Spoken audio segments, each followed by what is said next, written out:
All right. Ever wonder what it's like to work in a healthcare system? John's got the answer today, and he broke free from that system, which is why we're having him on the podcast here. Welcome to the Mind of Dave. John, super excited to have you here. You are my personal Bitcoin advisor, so I have to have that as a disclaimer for this podcast. Every good scientist has a disclaimer. But yeah, both of us broke free from the traditional healthcare system, and we realized all of the massive downfalls, pitfalls, the horrible patient stories, everything around it. You switched over into one side of it. I switched into a different side of it. So excited to have you on the podcast, man. I'm glad for this. Yeah, thanks so much for having me on, Dr. Days. It's been a pleasure getting to know you over the last couple of years in Austin and now working with you in your business and Authentic Health to integrative Bitcoin strategies. So excited to have this conversation and share some of those insights and stories with your audience. Well, and I think it's even good to go back. You know, you said the word Austin. We're both in Austin. We met through this component, this thing called crowd health, and that was your leap of faith into out of the traditional system. So I want to take the story back. What were the big things that you were seeing in the healthcare industry when you were working there that really started tipping you off to being like, I want something different?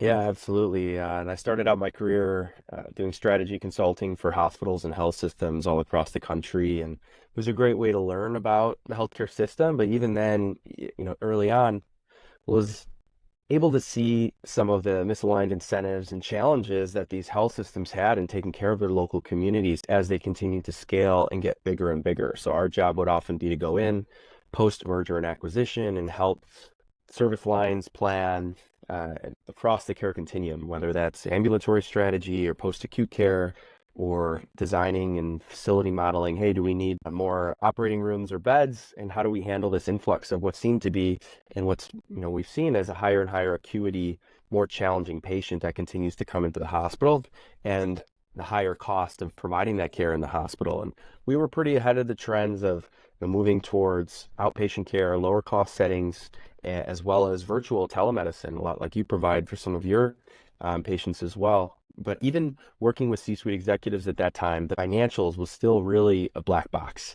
And I wanted to learn more about the payer space. So I jumped over and was working at a big Blue Cross plan in Medicaid. We were managing 700,000 lives across multiple states, and they were losing hundreds of millions of dollars a year.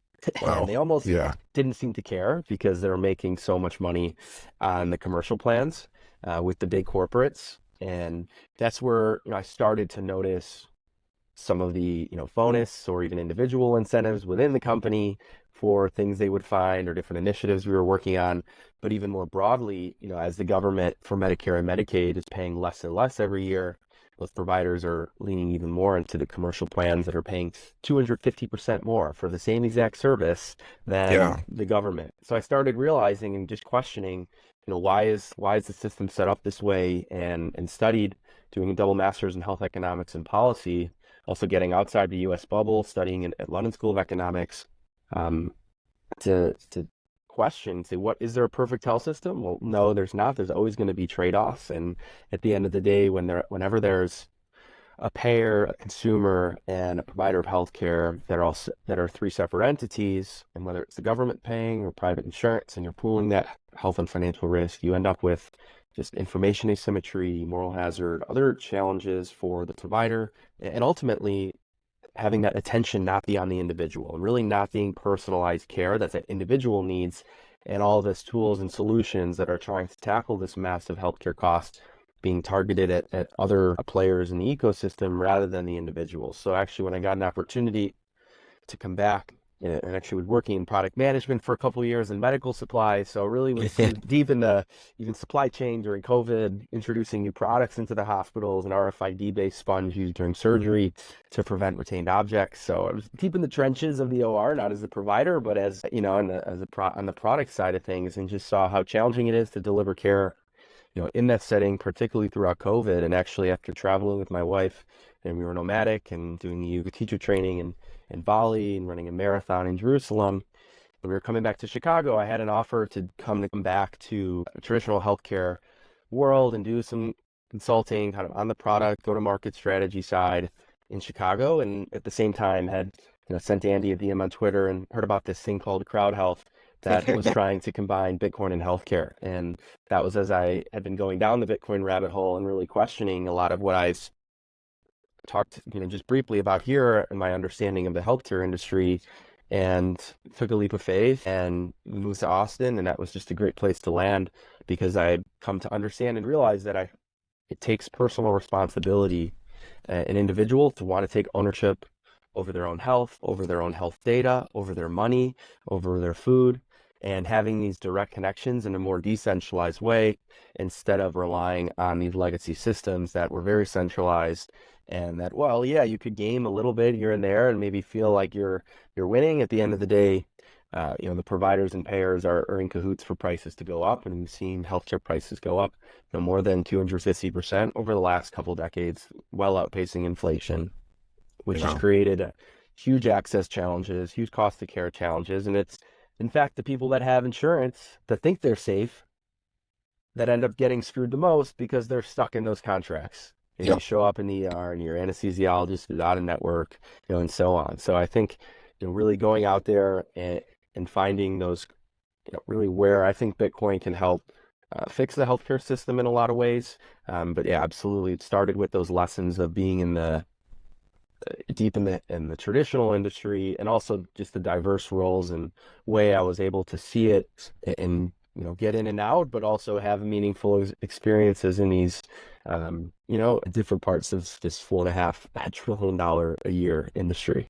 Yeah, I mean, I've loved that you've seen the back end of it and had this epiphany that even most doctors don't realize that everyone wants to reform healthcare. Everyone wants to set government policies, or we should be doing this, or we should clamp down on the health insurance companies are just insane, as you were pointing out. But the reality, the overarching principle, I think, that you touched on here that I want to dive deeper into, no matter what you do from policy standpoint, people still have to change, and they still have to take care of themselves. They still have to understand that it's them first. It's not the doctor first. And this was one of my biggest beefs on why I got frustrated in practice as well, as the patient population in America thinks that the doctor is there to fix them. And the reality is the patient is there to fix themselves, and the doctor should be amplifying that result. And this, not only is there a mismatch on providers and health insurance, but there's a mismatch in patients and providers as well. And so you got to start somewhere. So switching over to crowd health and, a system that forces people to take care of themselves. Go through that a little bit deeper for me of what you saw, that since you dove into crowd health and you got to see both ends of the spectrum, did you see like better patient compliance, community, like what was crowd health like from the patient perspective? Still, even though I'm not still working for Crowd Health, I am still a member of Crowd Health and with my wife and daughter, and it really is a way for individuals to opt out of the traditional fiat health insurance system. And in the legacy insurance, you're paying $8,000 a year on average for premiums, right? And from a company perspective, $25,000 a year for an individual.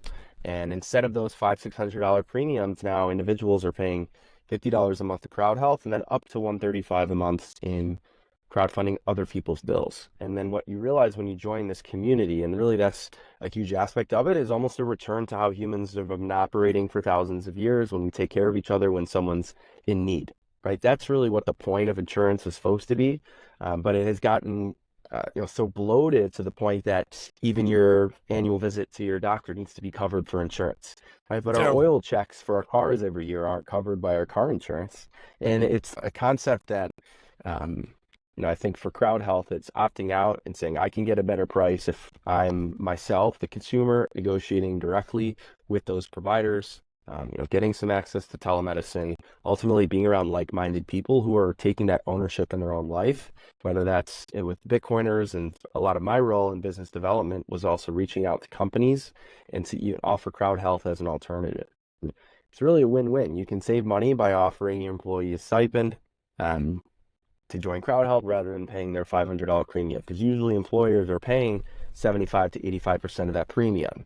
But Yeah. at the end of the day, it's really more of a direct to consumer model. It's an individual's choice even then to opt out, because a lot of companies, are providing cushy health insurance. So why would I leave that and potentially pay? Maybe it's individually would pay a little bit less, right? But maybe not enough to move the needle. So really what we saw is a lot of entrepreneurs, self-employed individuals like yourself, doctors, providers. Now they've been leaning, more into the carnivore crowd, focusing Yeah. on nutrition, and I think more upstream, which I really like because it is those inputs. It's your diet, your lifestyle. That, as you mentioned, I think the doctor it needs to be that consultant or that that discussion point back and forth. And when you're paying your doctor directly, whether that's in models like direct primary care or just one-on-one and telemedicine, they have time to spend with you versus the legacy system where, yeah, if you have insurance, you're going to have on average 7 minutes to spend with your doctor for that whole year. And, you'll run some labs, you probably won't really go over them, and you're not improving. You're not going and understanding your own challenges, whether for you it's, digging into your genetics and digging into that lifestyle and sleep and nutrition and all the other inputs that we know are so important to health.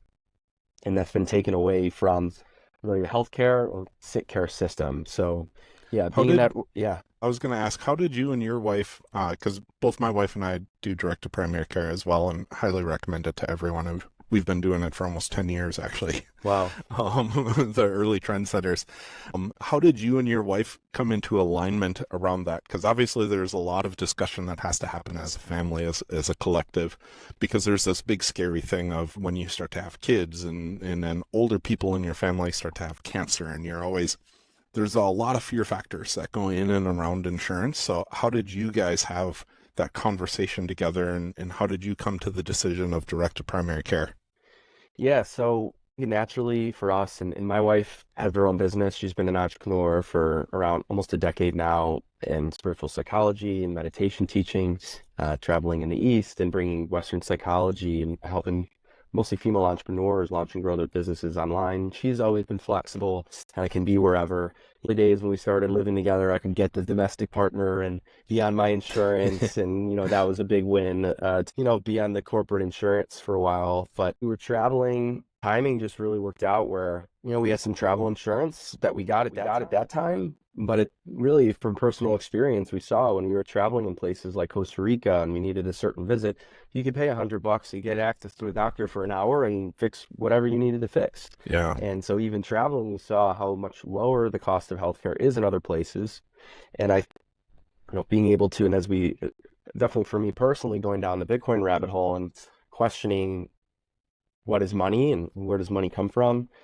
Similarly, questioning a lot of the fear mongering that comes from needing to have health insurance, or the term even uninsured being this kind of derogatory thing that now I find is super empowering, and I love being uninsured, and we have for 2+ years now, and we've realized that we can go wherever we want for care and find providers that will, in this value for value way, give us a fair price for the service. So really, and even having a baby now, as members of Crowd Health, we went to a birthing center outside the hospital, even getting an uninsured discount. The provider loved it because they didn't have to deal with insurance. Yep. Dealing with insurance is a pain for them. So there's already discounts you don't even need to negotiate. They're Yeah. already happy to work with you. And, that was a great experience, and having that freedom to know that, we had the crowd behind us to crowdfund any bills, beyond the 1,500 and 3 health events. Now I think it's $3,000 price for a baby in Crowd Health because there's so many babies, and raising Yeah, the younger the crowd. price a little bit, which is fair. And it's still, if you think about it, $3,000 to have a baby is pretty amazing. Yeah. Compared to you end up in the hospital, and with best insurance, you're still probably going to be $15,000-$20,000 bill before talking about if anything goes awry with NICU. But staying in control too, and that's a whole nother story of birth and learning about that process for our family. I think is just us being on the same page, doing our own research, reading books, connecting to individuals, and certainly being in Austin has been a great place for us to continue to meet those entrepreneurs that are building the tools and companies and solutions that enable more and more people to opt out and have communities and services that I think a lot of them based on Bitcoin, or whether the Crowd Health, focusing on health, or what you're providing. And that DPC model, we found Veronica Max at Ultra Personal Healthcare. She was my first client last year and helped her integrate Bitcoin payments. Yeah. So to then now have Aaron and Ethan have been going to her. It's just as natural DPC to tap on to this crowd health model, because of course you're still going to want this direct care connection. You get a few $100 a year to towards DPC in crowdfunding, but really it's finding a provider that you're aligned with in your local area or even online that you can create that connection with. So I think it reestablishes DPC, the individual, patient and doctor relationship that has been stripped away in the fiat model of healthcare, where providers, particularly family medicine and internal medicine, they're part of these big systems, and they need to see a very, very high volume of patients in order for those business models to be profitable. And I think for our generation and really millennials, we're not even establishing that connection of care because we're younger. We don't need that, hope, knock on wood, you don't need that much healthcare. By paying a membership model directly, that's incredibly affordable when you're not spending $600 a month on health insurance, and you have more disposable to spend on health, which is of course a valuable spend for your basket each month. It was a natural fit, and learning and connecting more with that DPC industry, or even for surgery, dermatology, any specialty that's continues to inch further and further away from wanting to deal with insurance and more cash-based, or eventually what I'm hoping for is more Bitcoin-based. You're able to strengthen those connections. Yeah. It's super interesting. When we were going through it, when my wife got a job here, it was a remote company that she worked for. They offered up to $750 match for health insurance. And our DPC for our whole family doesn't even come close to that cost, right? And so we were one of the weird ones that negotiated with her company that instead of buying health insurance, that they're paying for the primary care, right? And that just came on her paycheck, opposed to going directly to an insurance company. And so it was a fun negotiation that way. I think people need to realize that there's a lot more options available. 10 years ago, there wasn't online doctors. Now there's online doctors everywhere, and there's DPCs everywhere now, and there's big national organizations. Doctors are leaving by hordes, leaving and exiting the system because you said it best of I think they on average have 2,000 patients now, and there is no doctor-patient relationship. There's hardly even an interaction, let alone a doctor-patient relationship. So yeah, I strongly encourage people to get out there and look. Let's chat a little bit about Bitcoin, because this is something that I really want. I don't want to dive deep on this for the sake of this podcast, but broad stroke, what does Bitcoin do for people in healthcare? What, as a patient, as a person who's just a regular person, what can Bitcoin do for me, rather than hearing about all this, investment strategy and blah, blah, blah, and gross domestic product and all these things that I don't really care about as an individual? What does it do for me as a regular? Yeah, it's a great question. And I think Bitcoin fundamentally reduces the uncertainty of the future for yourself. It gives you back your time. And it does this in a way that through its fixed supply of 21 million Bitcoin, all of the technological advances that everybody else is working on really should be bringing down prices of goods and services in the market. But because of our inflationary system and the Federal Reserve that can print money and the government spending beyond what it earns, that's actually stealing our time. And when you think about health, biggest uncertainty, of course, is our future. How will we be feeling in the future? We may have unexpected health events that come up. We may have a big expense that all of a sudden we need to pay. And, when half Americans can't come up with $1,000 for an emergency expense, and that's, maybe 10 minutes in an ER, so I think for individuals that recognize the brokenness in the underlying fiat system and how that's influenced how the healthcare system that we have today is both regulated very heavily and how health is delivered, Bitcoin can help reduce that uncertainty. Because if you're using it even like an HSA, like a health savings account, and saying, it's not going to be tax advantaged in the way that an HSA is, but an HSA is guaranteed to lose value every year, right? Because it's US dollars that you're holding. So if you start to say, hey, I'm going to be holding a little bit of Bitcoin for that future uncertainty and potential health events, your purchasing power should continue to increase into the future, right? And even if you look at the price of a home, 8 years ago, priced in Bitcoin was over 600 Bitcoin, and now it's 6 Bitcoin. And, the price of goods and services measured as a unit of account in Bitcoin over a long enough time horizon, continues to come down. Even if you want to dive into the deep dive in Bitcoin and more of how it works, I had a master class on this a few weeks ago, and really diving into healthcare and Bitcoin, and plan to continue to put more content like that out there, because I think it's important for people, specifically that are health oriented, and having conversations with you to, like expanding your longevity and your health span. We can even only enjoy the fruits of our labor and our time that's through the work we've put in, and Bitcoin is a way to really store that work into the future, to give yourself time back. And then health is wealth, and being, now if you're healthy and you can enjoy that time, you can live your best life. And I've had a lot of, optimism and hope for the future, rather than some of the doom and gloom of what I've seen and know are the current fiat incentives and system. By opting out of that and spending my time and energy and resources into learning more about Bitcoin, educating about Bitcoin and how it can benefit, not only the business like yourself from integrating it, but really at the core level, at the individual level. It's a way to ultimately save your time and your work today, so that you don't feel the pressure to continue to work 2, 3 jobs, and really the pinch that most people feel under the current monetary regime. Yeah, there's definitely, I can only imagine what it's like to try to sell life insurance or any of these like longer term thought processes for people.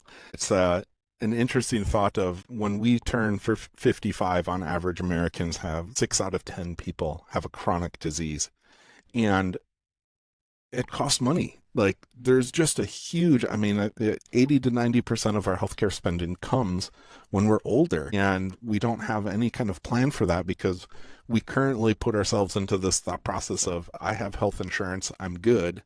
But we're not thinking, and we think about our retirement, but we don't think about it from the standpoint of what is our health during retirement. And sadly, most people, when they retire, don't have the health that they're expecting. And so they're working their whole life to do nothing, really, because then they retire and they can't physically get out and go play golf like they wanted to or dreamed of, and they can't go play with their kids the way that they dreamed of. And to me, that's a big disservice that we're doing to society, is not having people have that awareness. And Bitcoin, to me, is a great long-term solution, retirement solution from that standpoint. So I think you're right on the money. No pun intended. That accidentally slipped out. I did not actually pre-think of that. But yeah, it's a long-term strategy that especially now that I know as much as I do around Bitcoin, that yes, of course, it fluctuates up and down just like a market, and there's no guarantee, and we're not providing financial advice or anything of that nature.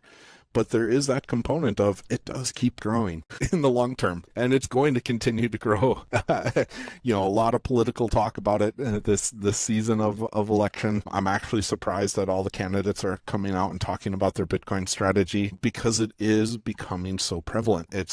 It's hitting the world by storm, so much so that we can't ignore it anymore. And when you combine that with the fact that we all are going to get old, we cannot stop getting old. And, our whole goal should be to prepare for that. And it's not in an alarmist way, it's just a reality way.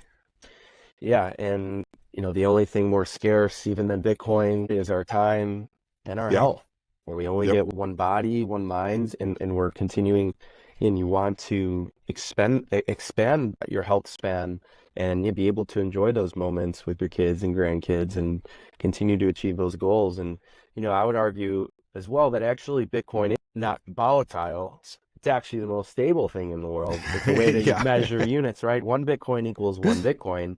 I know what the schedule and the policy of new Bitcoin being issued is going to be, and it's actually that measuring stick, which up to this point, of course, has been our US dollar, because that's the system we've been born into, that is fluctuating, and which is causing people to think it's Bitcoin that's volatile. Well, really, it just continues to appreciate, in value, due to the debasement of the other fiat currencies that are out there.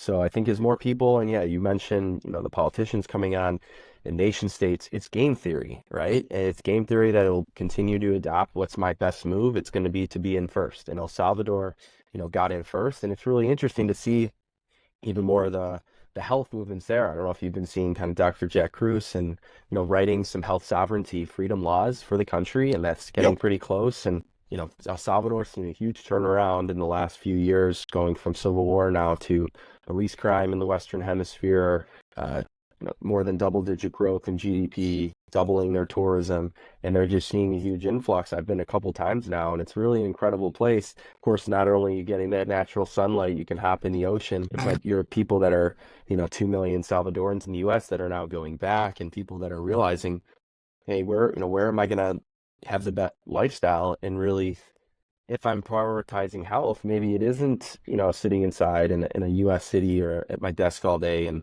hey, we can be digital nomads and travel and still continue to work while at the same time enjoying maybe some of those thoughts of saying, hey, when I retire, I'll do this stuff. Well, hey, why can't we find a way to do that now?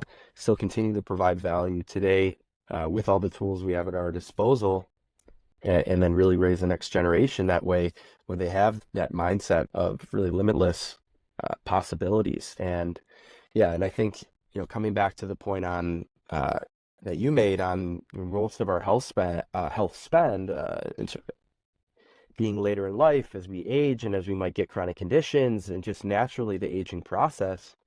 I don't think that Medicare is going to be around for my generation. There's, Yeah. for us, like, there's no way. I'm 30 plus years out from Medicare, and there's no, if Michael Saylor's prediction from this last week in Nashville, come remotely true, $13 million Bitcoin in 21 years, well, the dollar probably won't be worth much by then.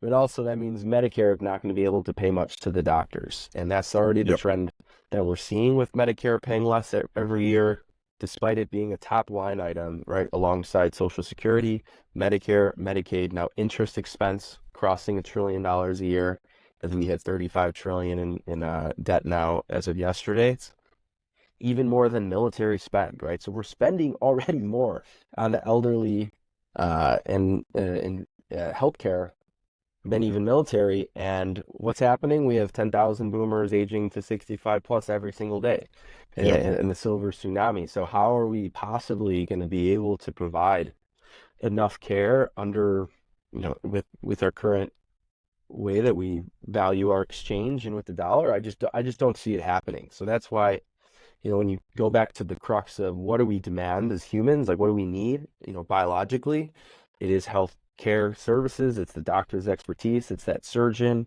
It's for interventions. Modern medicine is really amazing, but it's really those chronic diseases, those Right. things over time that build up, whether it's from ultra processed foods or not enough sunlight or whatever it is, that become almost impossible to address. And the incentives for the providers very late in life to bill for more and more procedures and tests and things, than when even we should probably be discussing more, dignity ways to, kind of that end of life process, rather than spending so much money on things that just aren't even gonna, make those last few days, as special as they can be in that process of life and death that we know, will come. So, Yeah.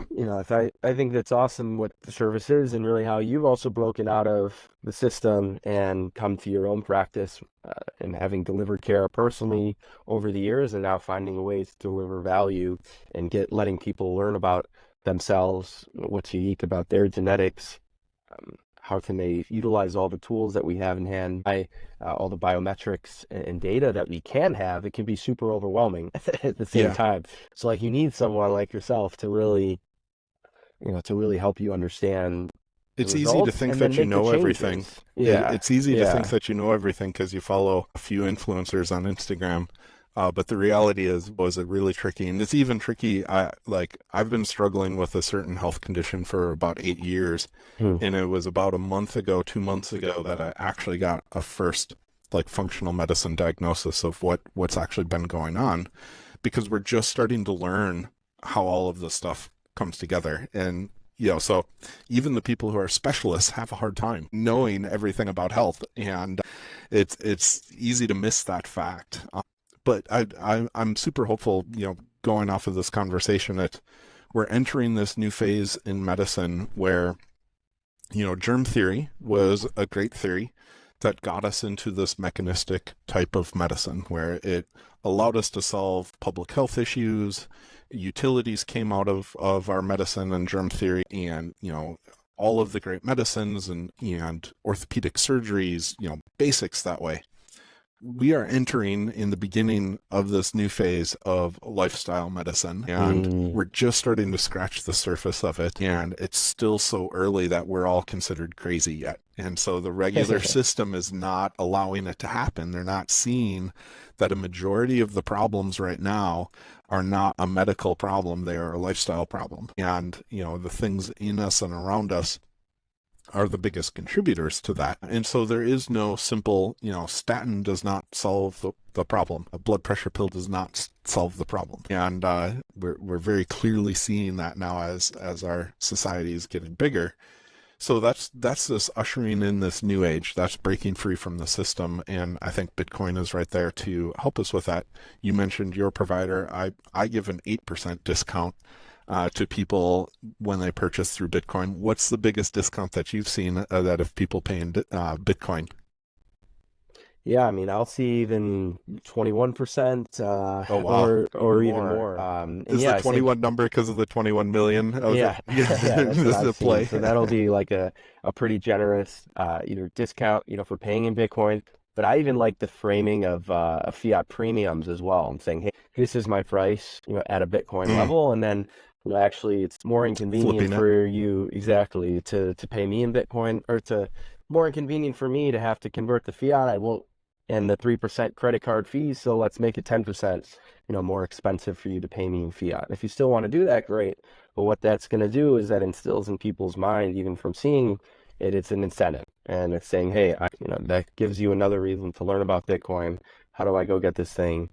How can I spend this now for my, for services? And it's my belief that we won't always have fiat exchanges, right? There's a little over 2 million Bitcoin left on exchanges where you can exchange your fiat currency for Bitcoin. Eventually, you'll be needing to provide a valuable service priced in Bitcoin. It's how you'll get Bitcoin that you can go and use throughout your life. So you're definitely ahead of the game. And I think it's, it sends a message, especially in a very, as you said, traditionally slow moving industry of healthcare. And as, Yeah.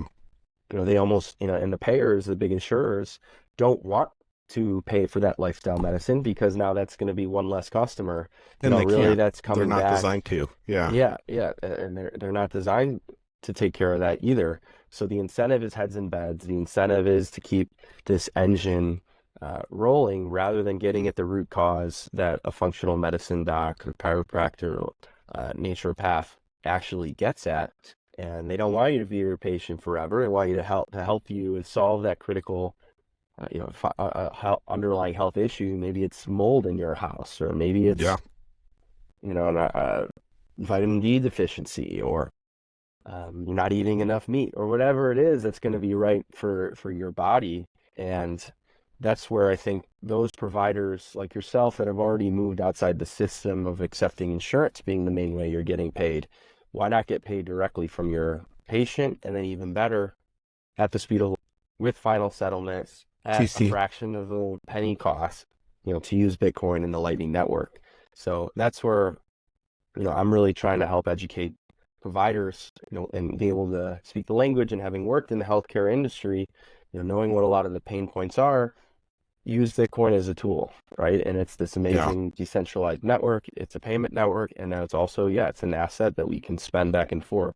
You don't always need to spend Bitcoin to utilize Bitcoin, the network, right? Use an exchange like Strike and point your bank account at that invoice. And that's what Pierre Rochard actually coined a speculative attack on the dollar, right? We're turning more dollars into Bitcoin. That provider, you, the merchant, is where we're going to see more adoption. That paying in Bitcoins. Yeah, we might need to start with some incentives and some bigger discounts or fiat premiums to kind of get people interested. But eventually, it'll be, hey, this is the best way to pay me, because as we saw with all the healthcare data hacks that happened earlier this year with Change Healthcare, United Health, still owing providers billions of dollars for services they provided months ago. Um, it's just a very fragile, centralized system with a lot of honeypots on our own data being sold off without our permission. Yep. So, really taking ownership of that and starting with finding providers that you can align with and that can help you really, get at that root cause is what I think docs like yourself are already doing. And Bitcoin just strengthens that. It takes it to the next level and it ensures it also sends a signal to the market to say, hey, here's my proof of work. Here's how you can pay me in Bitcoin. But at the end of the day, that's just a medium of exchange now. Let's work together and get at your root cause of what's ailing you. Yeah. How have you seen as far as ease of implementation for businesses to take Bitcoin? I know when we worked through, like you're an expert, so it was just such a seamless process, and that's my testimonial. But what have you seen as far as, there's bigger businesses out there that have a lot more complexity than what I have. What has been their biggest pain points in integrating Bitcoin, and what have been their biggest successes? Yeah, absolutely. And I started my healthcare and Bitcoin consulting practice, Satoshi Health Advisors, to really help healthcare providers and other local businesses integrate a Bitcoin strategy. And I think to get through some of the pain points that individuals might have, it's even those individuals that are into Bitcoin, they're all in, but even getting their partner on board, whether it's their spouse or business partner or their employees and others, there's other considerations when you start to introduce this into your business. And my goal is to really start a project with education and what is money, starting at, the history, what is the fiat system today, how does Bitcoin and the Lightning Network operate? And then here are all the options that you have for integrating payments. So, for businesses like yourself, I think the tools just keep getting better and better in the Bitcoin space, where that ease of implementation continues to be even more seamless, and then that user experience and process gets better. So I think those successes look like the companies that I've partnered with, like Zaprite, that enable fiat payments alongside Bitcoin and Lightning, right? We're not saying that everybody's going to be paying in Bitcoin today or tomorrow, Yeah. but even just to make it an option and make it that unified checkout experience. And then you can play around with some of the incentives, really easy to track. And then on the back end, you can have different connections to either exchanges or self-custodial wallets, or at the end of the day, your own node, right? There's a whole spectrum of solutions that you can choose depending on how much kind of work you want to put in to start, how much volume you expect to have in your business, how much control you want to have, how much third-party risk you want to have. So all these are discussion points. You need to convert back into fiat to pay some of your other suppliers and pay your bills. I think those are all the considerations that during that implementation phase, both from payments and then also saving in Bitcoin as a treasury solution, and then potentially rewards through companies like Oshi. And then as I get into that third phase after implementing the solutions and talk about marketing, how do you spread the message? Talking to Bitcoin podcasts, speaking at events, meeting into that community where the values are going to be aligned. And for the Bitcoin community of proof of work, of that low time preference, of really focusing on taking personal responsibility. If that's how you're practicing medicine already, well, you're going to attract that type of Bitcoin consumer, at least the archetype that's there today. So I think the biggest pain points and challenges are really around, as the businesses get a little bit bigger, they want it to really fully integrate into their process. And so, for example, like if you have a Shopify store, the Strike plugin is a great solution, but right now it's only Lightning payments and not on chain, right? So if you have bigger volume amounts, you might run into some user kind of hiccups, but you really see that those are also able to be smoothed out through more innovation and just kind of customer education as well. Like client to mine like Mod Bikes, right, selling e-bikes for Bitcoin. Yeah. So which is a really cool thing, by the way. yeah, and even end up being e-bikes for e-cash. Like it's super innovative, and I think anyone that's out there, even if it's not healthcare, but in your industry, you're probably going to be a first mover. You're going to be early to this. That advantage isn't going to be there forever. So I think really the pain points are addressable. It's just that individual kind of want or prioritizing. Like that's where even I get the biggest pushback. They say, hey, we have other priorities right now. I'm into Bitcoin. I think this could benefit my business, but maybe they're moving into another space, or they're prioritizing getting insurance reimbursement, or they're whatever project that they decide. I think it's going to take individuals really wanting to prioritize Bitcoin, do that initial work, but you can manage that on your own, right? It isn't something that you're going to constantly, as you learn more as a business owner, I'm always there happy to help and support, but like my goal is to get, teach someone how to fish, right? And then get out, right? I think there's a lot of the legacy industry, whether it's in payment processing or otherwise, that continue to take a cut, well beyond, for whatever tool or software it is. And one of the natural things about Bitcoin is that it cuts out middlemen. And so, I want to be able to provide that value in this project and get you set up, and seeing great successes for businesses, particularly those DPC practices, even dentists, therapists, others that are generally cash-based, want to grow their local clientele. And I think it's going to be the more virtual clinics like yourself that see a bigger uptick too, because then you're not limited to geography. Yeah. Of course, there's certain Bitcoin communities that are going to be bigger, like in Austin or like in Nashville, for example. But even if you're in other areas, you probably have a local Bitcoin meetup that you can start speaking at and telling your story and why you're integrating it in your business, and naturally be a way to, at the end of the day, increase your business, your volume, what everybody wants to do. Right. While along the way, you're really aligned with your dharma, with your passion, and lowering your transaction fees and kind of bettering your life in so many ways. So it's really fun for me, and getting to approach those. Every business and business owner is unique, but getting a sense of what are the biggest challenges in the business, and hey, here are the ways Bitcoin can actually help you today. It's not going to fix everything in your process, but it can open you up to a whole new market and way of doing things that might see just that jolt that you need to keep your business running, because it's not easy to run an independent practice. There's so many centralizing M&A forces. Margins are really tight. You got private equity breathing down your neck. You have other health systems buying out doctors.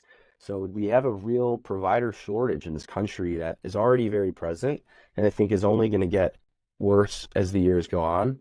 So I want to empower those independent docs that are still running their own practice, or even those that have gone through the education system, the medical certifications recently, but want to start their own practice, lean into Bitcoin sooner rather than later, because they'll be set up for success and find those loyal customers early in their process, rather than feel like they're scrambling to fill their patient panel. But if anything, with the docs I've been working with, it actually isn't, the filling the patient panel thing isn't really the hard part. There's such a need for it. So it's really, then this is kind of another, just another way to differentiate in the market, but can help scale as well.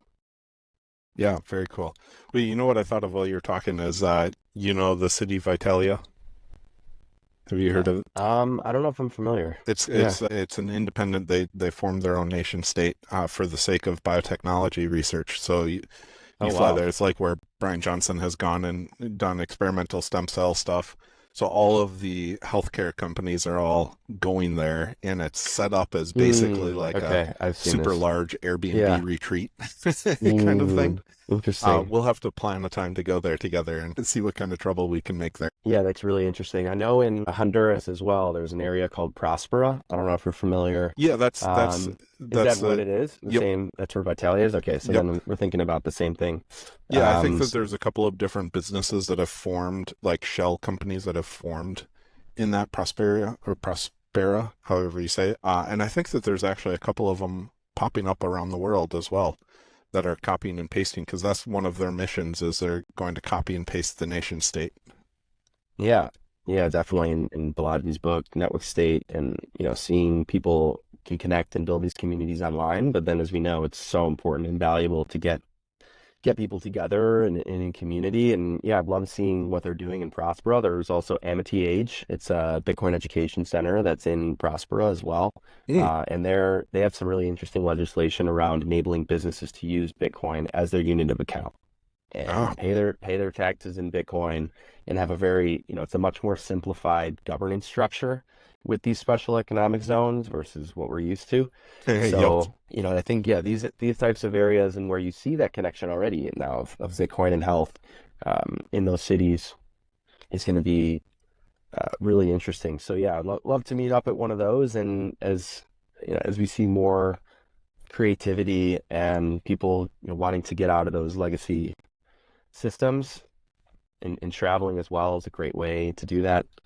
My wife and I love being nomadic and Yeah, excited for some more travels coming up. And it's just great to know that, hey, there's a lot of this innovation happening. And yeah, a lot of your work at the forefront of longevity and health research and enabling individuals to understand their own health is going to be a huge way that we can actually enjoy these innovations. lots of fun. Well, how can people reach out to you if they have any other questions? What's the one or two best places to reach out? Yeah, my website, satoshihealth.com. You can contact me through there, or John at satoshihealth.com. On social media, on X and Nostr, you can find me at the Bitcoin Yogi. So I've done some writing on the intersection between Bitcoin and yoga as well. And so feel free to shoot me a DM over there. And yeah, always love to connect and have these conversations really around Bitcoin, around health, yoga, and ways that we can take sovereignty over our money, over our health. And if you're looking for some support in integrating Bitcoin and a Bitcoin strategy into your business, would love to chat further. And I think everyone really has their own story to tell, and love Mind of Dave and being able to I really appreciate you having me on and telling some of my story. But yeah, love to connect and continue the conversation. Awesome. Thanks, John. We'll talk to you later. All right, so thanks, Dr.